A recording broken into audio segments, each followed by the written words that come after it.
မင်္ဂလာပါခင်ဗျာကျွန်တော်ရဲ့ YouTube channel မှာကြိုဆိုလိုက်ပါတယ်မိတ်ဆွေတို့ကိုဒီဗီဒီယိုဖိုင်လေးမှာဘုသူဒ္ဓအဖြစ်မျှဝေပေးချင်တာကတော့ Injector တွေရဲ့ပြစ်ချက်တွေနဲ့ပတ်သက်ပြီးတော့မိတ်ဆွေတို့ကိုဘုသူဒ္ဓအဖြစ်မျှဝေပေးချင်တာပဲဖြစ်ပါတယ်ဓာတ်ဆီ engine မှာအသုံးပြုတဲ့ Injector တွေရဲ့ပြစ်ချက်နဲ့ပတ်သက်ပြီးတော့ဒီဗီဒီယိုဖိုင်လေးမှာဘုသူဒ္ဓအဖြစ်မျှဝေပေးချင်တာပဲဖြစ်ပါတယ်ဒါကတော့ဓာတ်ဆီ engine တွေမှာအသုံးပြုတဲ့ fuel injector တွေပဲဖြစ်ပါတယ်ဒါကတော့ Injector ရဲ့တက်ဆင်ထားတဲ့နေရာပဲဖြစ်ပါတယ် EFI ကားလေးမှာဆိုရင်တော့ Injector ကို inlet manifold inlet bar လေးနားမှာတက်ဆင်ထားတာပဲဖြစ်ပါတယ် intake stroke မှာဆိုရင်တော့ inlet bar ပွင့်တဲ့အခါမှာလီကိုလည်းစုပ်သွင်းတဲ့တပြိုင်နက်တည်း fuel injector ကနေပြီးတော့လည်းလောင်စာဆီကိုဖြန်းပေးတာပဲဖြစ်ပါတယ် fuel injector ကို ECU ကနေပြီးတော့ထိန်းချုပ်ပေးတာပဲဖြစ်ပါတယ်တချို့ကားတွေမှာကတော့ fuel injector ကို injector driver ကနေပြီးတော့ထိန်းချုပ်ပေးတာပဲဖြစ်ပါတယ်ဒါကတော့ fuel injector ရဲ့ဖွဲ့စည်းတည်ဆောက်ထားတဲ့ပုံစံပဲဖြစ်ပါတယ် fuel injector ဆိုတာကလည်း solenoid တွေပဲဖြစ်ပါတယ် ECU ကနေပြီးတော့လျှက်စစ်ပေးလိုက်တဲ့အခါမှာဒီနေရာမှာရှိနေတဲ့ solenoid တွေကတန်လိုက်စက်ကွင်းဖြစ်တယ်တန်လိုက်စက်ကွင်းဖြစ်တဲ့အခါမှာဒီနေရာမှာရှိနေတဲ့ spring ရဲ့တွန်းကန်အားကြောင့်ဒီနေရာမှာရှိနေတဲ့ plancher needle လေးကဒီနေရာမှာရှိနေတဲ့အပေါက်လေးကိုဘားလေးကိုပိတ်ထားတဲ့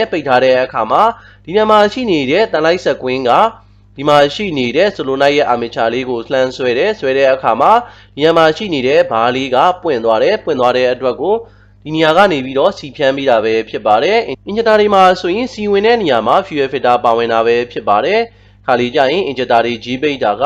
ဒီနေရာကနေကြီးပိတ်တာမဟုတ်ဘဲနဲ့ fuel injector တွေကြီးပိတ်တဲ့ပြဿနာကိုလည်းကြုံတွေ့နေနိုင်တာပဲဖြစ်ပါတယ်တချို့ရဲ့ fuel injector တွေမှာကတော့ fuel filter မပါဝင်ပါဘူးဒါပေမဲ့တော်တော်များကားတွေမှာတော်တော်များ injector တွေမှာကတော့ fuel filter ပါဝင်တာပဲဖြစ်ပါတယ်တကယ်လို့ fuel filter ပါဝင်နေဆိုရင်တော့ fuel filter ကြီးပိတ်တာကြောင့်လည်း injector ကြီးပိတ်တဲ့ပုံစံဖြစ်ပြီးတော့ injector ကနေပြီးတော့စီကောင်းကောင်းမဖြန်းတဲ့ပြဿနာတွေလည်းကြုံတွေ့နေနိုင်တာပဲဖြစ်ပါတယ်ဒါကြောင့်မို့ fuel injector မှာပါဝင်တဲ့ fuel filter လေးကိုလည်းတေချာ Q size စီချင်တာပဲဖြစ်ပါတယ်ဒါကတော့ fuel injector ရဲ့ wiring ပုံစံပဲဖြစ်ပါတယ်တကယ်လို့6လုံးတွင်း engine ဆိုရင်တော့ fuel injector က6လုံးပါဝင်မှာပဲဖြစ်ပါတယ်fuel injector တွေကို ECU ကနေထိန်းချုပ်တာပဲဖြစ်ပါတယ် fuel injector တွေရဲ့ ground ကို ECU ကထိန်းချုပ်တာဖြစ်ပါတယ် fuel injector တွေကို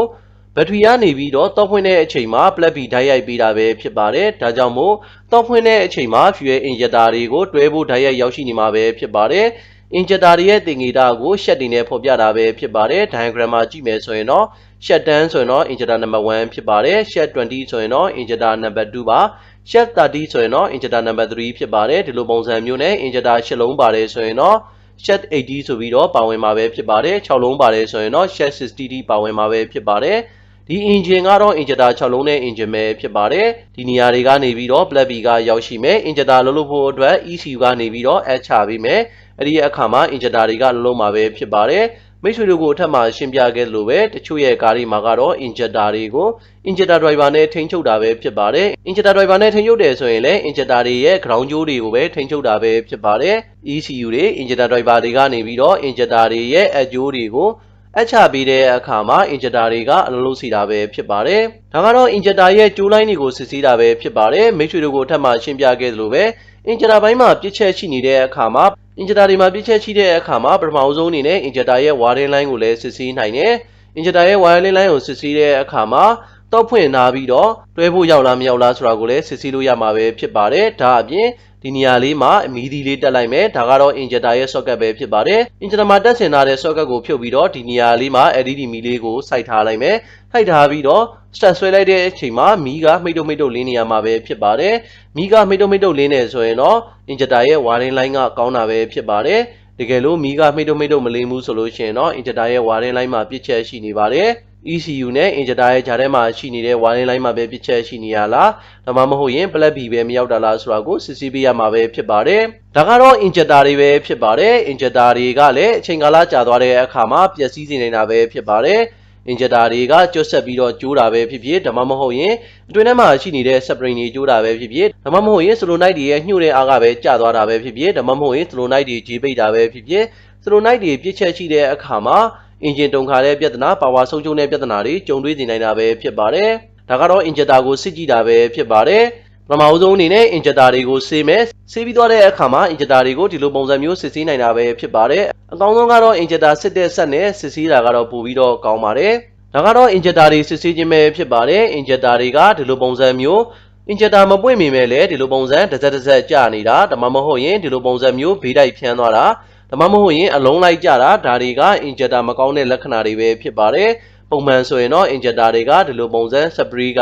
မှန်နေဖို့လိုအပ်တာပဲဖြစ်ပါတယ်ခါလေးကြရင်အတွင်းထဲမှာရှိနေတဲ့ injector ရဲ့ပလန်ချာအဆန် nozzle အဆန်လေးကလည်းသူ့ရဲ့အပေါက်ကိုကောင်းကောင်းမပိတ်တဲ့အခါမှာ injector တွေကနေပြီးတော့စီကတစက်စက်ကျတဲ့ပြဿနာလည်းကြုံတွေ့နေနိုင်ပါတယ်ဒီလိုပြဿနာကြောင့်လည်းလက်စီ engine တွေမှာ plug တွေမဲတဲ့ပြဿနာတွေ plug တွေစီရိုက်တဲ့ပြဿနာတွေကြုံတွေ့နေနိုင်တာပဲဖြစ်ပါတယ်ဒါကြောင့်မို့ injector တွေကိုစစ်ဆေးတဲ့အခါမှာ injector cleaner injector tester နဲ့တေချာစမ်းသပ်စစ်ဆေးဖို့လိုအပ်တာပဲဖြစ်ပါတယ်ဒါကတော့ injector ရဲ့ပြစ်ချက်တွေပဲဖြစ်ပါတယ်နံပါတ်1 raw oil ရဲ့ engine store နံပါတ်2 misfire နံပါတ်3 engine check light နံပါတ်4 fuel spend နဲ့ fuel consumption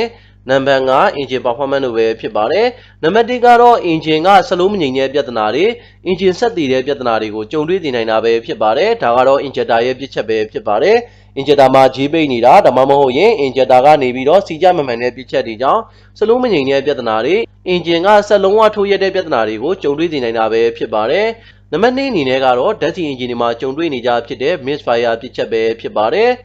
ပုံမှန်ဆိုရင်တော့စီပေးတဲ့တိုင်မင်တွေမီးလောင်ပေါက်ကွဲတဲ့တိုင်မင်တွေကမှန်နေဖို့လိုအပ်ပါတယ်တကယ်လို့မီးလောင်ပေါက်ကွဲတဲ့တိုင်မင်တွေကမှားယွင်းတဲ့အခါမှာ misfire ပြစ်ချက်ကိုဖြစ်စေနိုင်တာပဲဖြစ်ပါတယ်ဒါကလည်း plug တွေကွိုင်နေကြောင့်လည်းဖြစ်နိုင်သလို injector ရဲ့ပြစ်ချက်ကြောင့်လည်း misfire ပြစ်ချက်ကိုဖြစ်စေနိုင်တာပဲဖြစ်ပါတယ်နံပါတ်3အချက်ကတော့ injector တွေမှာပြစ်ချက်ရှိတဲ့အခါမှာ engine ချက်မီးကိုလည်းလင်းစေနိုင်တာပဲဖြစ်ပါတယ်လောင်ကျွမ်းခန်းတွေကို command ချင်းချိန်မာတွေကိုလောင်စာစီကောင်းကောင်းမပေးနိုင်တာဒါမှမဟုတ်ရင်လောင်စာစီတွေများတာကြောင့်စီလေချိုးမညီမျှတဲ့ပြဿနာတွေကြုံတွေ့ရပြီးတော့ engine ချက်မီးကိုလင်းစေနိုင်တာပဲဖြစ်ပါတယ်နံပါတ်4အနေနဲ့ကတော့လောင်စာစီနှံကိုလည်းရရှိနေမှာပဲဖြစ်ပါတယ်တကယ်လို့ injector တွေကစီကိုအများကြီးပဲကျပြီးတဲ့အခါမှာစီနှံမွန်တဲ့ပြဿနာကိုကြုံတွေ့စေနိုင်သလို fuel consumption ဖြစ်တဲ့စီစားကိုလည်းများစေနိုင်တာပဲဖြစ်ပါတယ်နံပါတ်5အနေနဲ့ကတော့ engine ရဲ့စွမ်းဆောင်ရည်ကိုလည်းကျဆင်းစေတာပဲဖြစ်ပါတယ်injector တွေကောင်းကောင်းအလုပ်မလုပ်တဲ့အခါမှာ engine ရဲ့ performance ကလည်းကောင်းကောင်းမရဘူးအဲဒီအခါမှာ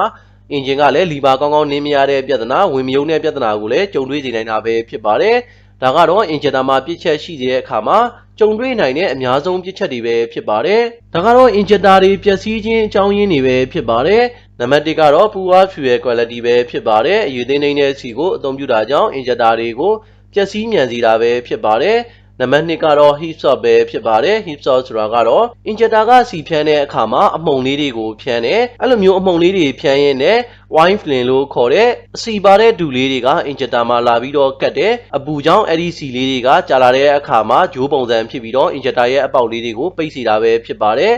တကယ်လို့ခီးတို့ပဲမောင်းနေတာများသွားတဲ့အခါမှာအဲ့ဒီပြဿနာကိုကြုံတွေ့စေနိုင်တာပဲဖြစ်ပါတယ် highway မောင်းနေဆိုရင်တော့ဒီလိုပြဿနာကမကြုံတွေ့နိုင်ပါဘူးဒါကြောင့်မို့ injector cleaner ကိုတိုင်ကီထဲမှာထည့်ပြီးတော့သုံးတဲ့အခါမှာ heat source ကြောင့်ဖြစ်တဲ့ wine flame လေးတွေကိုတန့်စင်စေတာပဲဖြစ်ပါတယ်ဒီလိုပုံစံမျိုးနဲ့လည်းထိန်းချုပ်နိုင်တာပဲဖြစ်ပါတယ်ဒါကြောင့်မို့ heat source ကြောင့်လည်း injector တွေပျက်စီးနိုင်တာပဲဖြစ်ပါတယ်နောက်ထပ်ပြစ်ချက်တစ်ခုကတော့ injector တွေရဲ့ solenoid တွေပျက်စီးတာပဲဖြစ်ပါတယ်ဒါကလည်း injector တွေကအချိန်ကာလကြာသွားတဲ့အခါမှာ solenoid တွေရဲ့အားတွေကကျသွားပြီးတော့ solenoid ပြတ်တဲ့ပြဿနာကိုကြုံတွေ့နိုင်တာပဲဖြစ်ပါတယ်နံပါတ်4အနေနဲ့ကတော့ engine ရဲ့ blow ပိုင်ကြောင့်လည်း injector တွေပျက်စီးနိုင်တာပဲဖြစ်ပါတယ်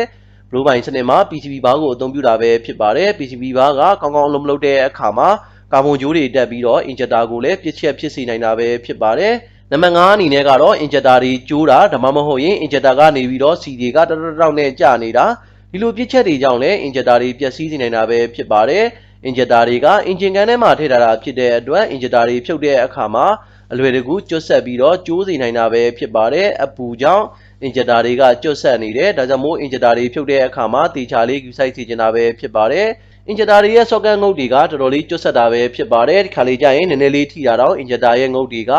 ကျိုးပဲ့နိုင်တာပဲဖြစ်ပါတယ် injector ရဲ့ငုတ်တွေကျိုးသွားတယ်ဆိုရင်တော့ဘာမှလုပ်လို့မရပါဘူးဒါကြောင့်မို့အဲ့ဒီအချက်ကိုလည်းတေချာယူဆိုင်စီချင်တာပဲဖြစ်ပါတယ်ဒါကတော့ injector တွေမှာပျက်စီးစေနိုင်တဲ့အဓိကအကြောင်းရင်းတွေပဲဖြစ်ပါတယ်မိတ်ဆွေတို့ကိုဒီဗီဒီယိုဖိုင်လေးမှာဘုသူဒ္ဓအဖြစ်မျှဝေပေးခဲ့တာကတော့ injector တွေရဲ့ပြစ်ချက်တွေနဲ့ပတ်သက်ပြီးတော့မိတ်ဆွေတို့ကိုဘုသူဒ္ဓအဖြစ်မျှဝေပေးခဲ့တာပဲဖြစ်ပါတယ်ကျွန်တော်ရဲ့ဗီဒီယိုဖိုင်လေးကိုစုံထိကြည့်ရှုပေးတဲ့အတွက်ကျေးဇူးအများကြီးတင်ပါတယ်ခင်ဗျာ